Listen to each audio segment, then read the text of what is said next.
So in order to do that, I first studied what are the existing institutional arrangements. Right? What are the existing institutional arrangements? What are institutions? Basically, the rules, the law, the policy related to water, right?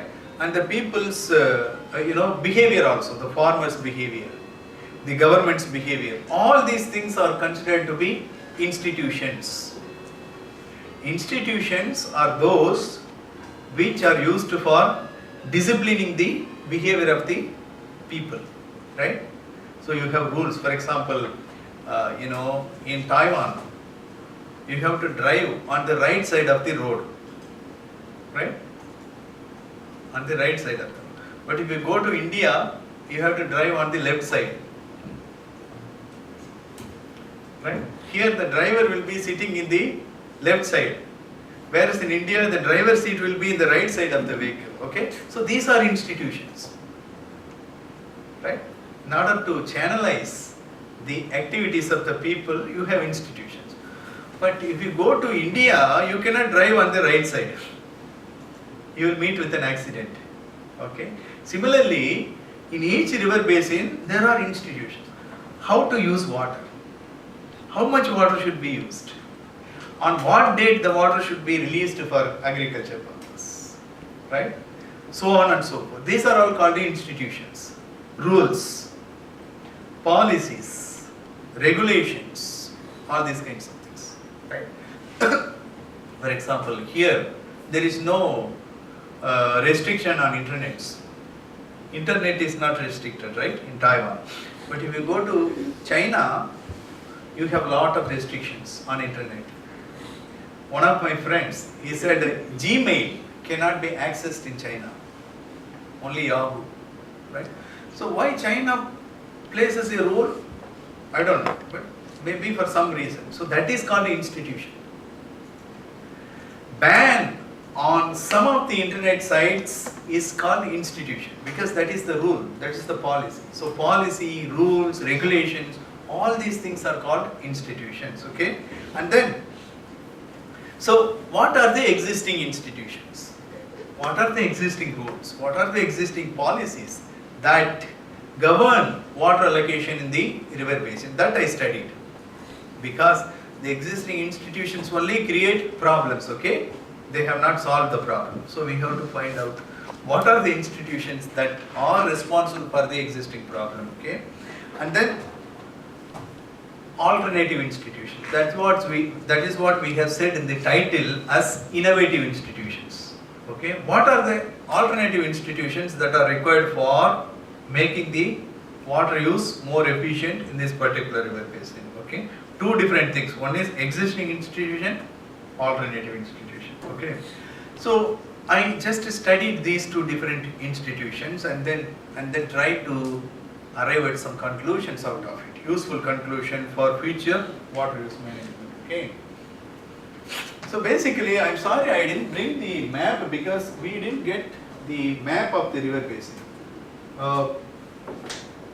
Basically, the river basin is like this. Maybe I will.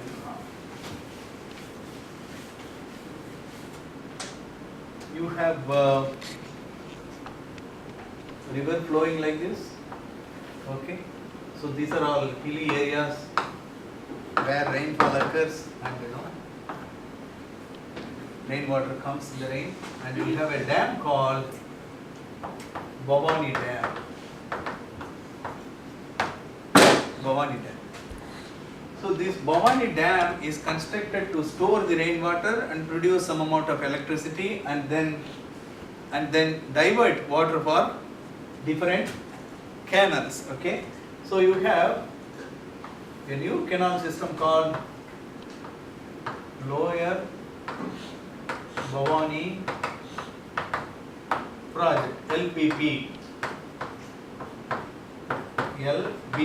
It's called LBP. A canal which was constructed in the 1956. Okay, in 1956, this canal was constructed. This is new canal. But otherwise, the river was flowing like this, right? and then you have another small dam here, right, which diverts water in another canal like this. So this is called, of course I don't know whether you will pronounce it or not, but let us say Arakan, right? This is Tadapalli, right? Right? And river flows down further, and you have another canal called Kalingrayan. So this is what is called the entire river system. So do you understand how the entire Bhavani river system operates? This is a dam, water is diverted in a new canal, and then remaining water goes. This is the old system, right? And this is old system, right? Old means it is there for 200 years, right? But this is the new system which was developed only in 1956, okay? And that is what is available in this table actually. If you look at this year of commencement, so Tadapalli, this is Tadapalli. It was constructed in 1855. The oldest one is Kalingrayan, this one, right? Okay, and then you have Arakan Kote. So these three canals are old canals, and you have LBP, Lower Bhavani project, which is new canal system, right? So totally around 96,922.36 hectares of land is being irrigated by all the river, canal systems, old, new, everything, right? Is that all right? Is it okay? Is it understandable? Okay. Now, the Bhavani river, what is going on here is the expansion of industries from 1960s. More and more industrial units are coming up, and people are, growing in number. They also need more water, and the expansion of other uses like export, biodiversity need, all those kinds of things are also increasing.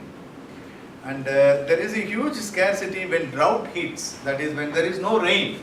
It's a kind of rainfall based river actually. If there is no rain in the Western Ghats, hilly area, there is no water downstream, okay? And then declining water quality, because you please remember that industrialization is taking place at a rapid rate in the river basin, and therefore you expect water pollution, which affects the quality of water, okay? And then water scarcity and conflicts. This river basin is experiencing acute water scarcity problem because there is a fight between farmers here and farmers here. These are our old farmers. They don't want water to be diverted for the new farmers, new canal system. These new canal farmers are very powerful politically and economically. They are fighting with these farmers, right? This is the conflict, okay? So old farmers, senior appropriation right. What is senior appropriation right? Nothing. I came first, and therefore the entire water is for me. I am the senior. Here, I came first. Therefore you came only in 1956. I came in 1856 itself, right? 200 years back. So I should have access to water, whereas you should not. That is what is called senior appropriation right. I am the senior, right? I should have access to water, okay? Again, please remember, this canal system, new canal system was created to use only surplus water. Whenever there is some more rainfall, you have surplus water available, so that can be used in the canal system, right? That is the purpose for which the new canal system was created.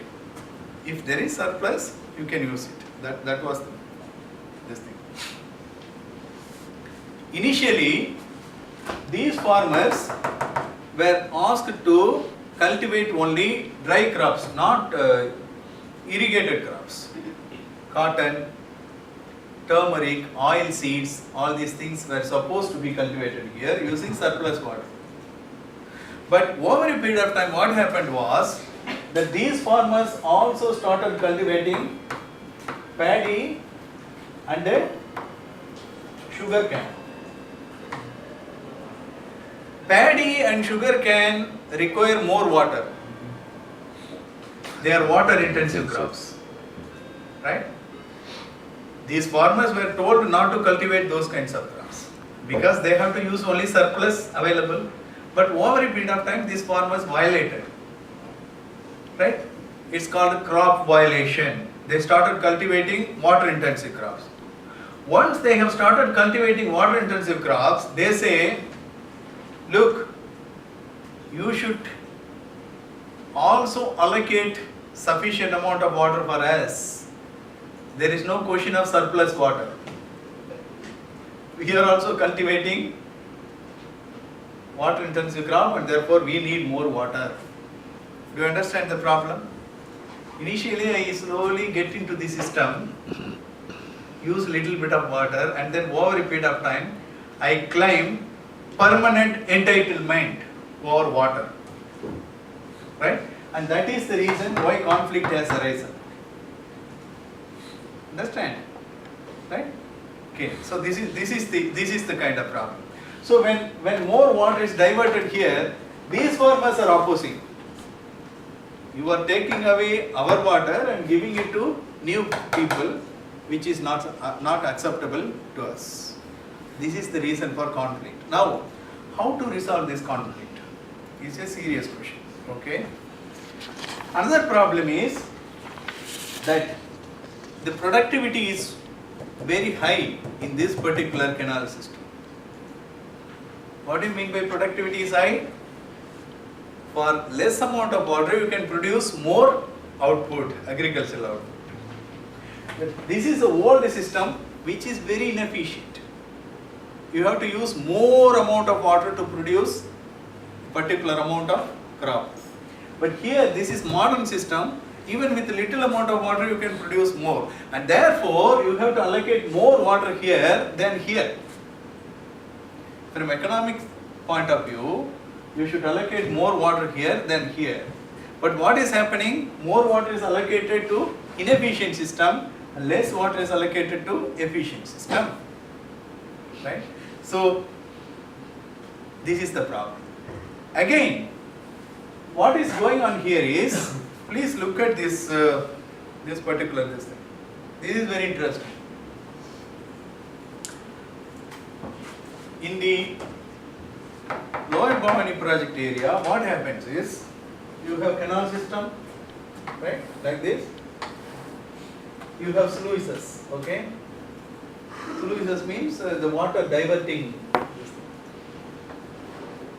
Sluices will be like this, so you divert water. Likewise, there are 84 sluices in the canal system. They are numbered like this, 1, right, 1, 2, 3, 4, like this, right? You have even numbered sluices, odd number sluices, 1, 3, 5, here 2, 4, 8, like that. So what happens is, in one season, the even number sluices will be supplied with water. This will be closed. The next season, these sluices will be closed and these sluices will be supplied with water. Why it is so? It's because water is scarce. You cannot cultivate all the land area. Therefore, some allocation is already taking place in this case. That means that in one particular year, a farmer will be able to cultivate his land for only once. In other period, this thing will be closed. Okay. So now, since productivity is more, in case they are provided with more water, they can produce more. right? So the efficient farmers are punished here. The inefficient farmers, they get water for 3 crops throughout the year. So inefficient farmers are encouraged, efficient farmers are punished with the existing institutional arrangement, right?